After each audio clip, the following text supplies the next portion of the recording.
Jonas crept through the temple. Shadows danced on crumbling walls, remnants of a forgotten god. A shiver ran down his spine, not from fear but excitement. The air crackled with ancient energy.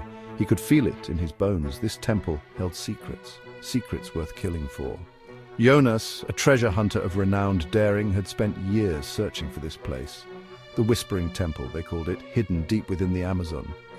Legends whispered of a powerful artifact, an amulet radiating unimaginable power. He rounded a corner, his heart pounding. There, in the heart of the temple, it lay bathed in a beam of moonlight, the Amulet of Wrath. It pulsed with a malevolent red light. A low hum resonated from it, vibrating through the chamber. Jonas reached out, mesmerized. He knew the legends, knew the stories of unparalleled power and terrible curses, yet he couldn't resist. This was the find of a lifetime. His fingers brushed against the cool obsidian. A jolt of energy surged through him. Jonas gasped, pulling his hand back. The red light intensified, bathing the chamber in an eerie glow. He felt a strange sensation, like a beast stirring within him. He looked down at his hand, expecting to see a burn, but there was nothing. Cautiously, Jonas reached for the amulet again. This time he closed his hand around it. A surge of power, raw and untamed, flowed into him. His vision blurred. He felt invincible, unstoppable. The shadows around him writhed, as if alive. A low growl escaped his lips. He raised the amulet, marveling at its intricate design.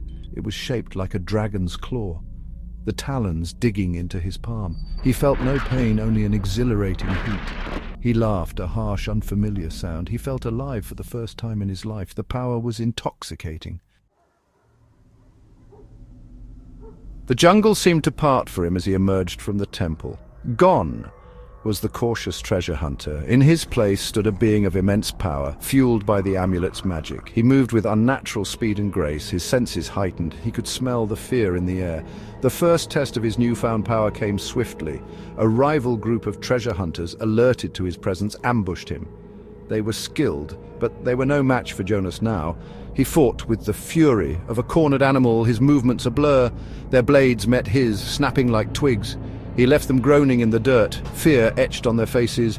He felt no remorse, only a thrill of victory, a taste for power, for domination.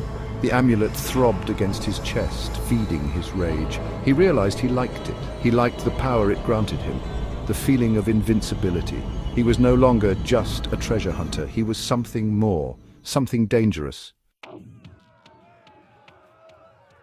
Word of Jonas's exploits spread through the underworld like wildfire. He became a legend, a myth whispered in hushed tones. They called him the Wraith, a phantom who haunted ancient ruins, leaving a trail of destruction in his wake. He amassed a fortune, plundering lost cities and forgotten tombs with ease. His name struck fear into the hearts of men. His exploits attracted followers, drawn to his power like moths to a flame. They became his raiders, a ruthless band of mercenaries who lived and died by his word. They were loyal, fanatically so, united by their fear of his power and their greed for treasure. Jonas reveled in their adoration, in the fear he inspired. He was invincible, untouchable, or so he thought. The amulet's insidious magic had begun to weave its way into his soul. His dreams were haunted by nightmares filled with fire and screams. He tried to ignore them, to bury himself in the acquisition of more power, more wealth, but the darkness lingered, a shadow he couldn't outrun.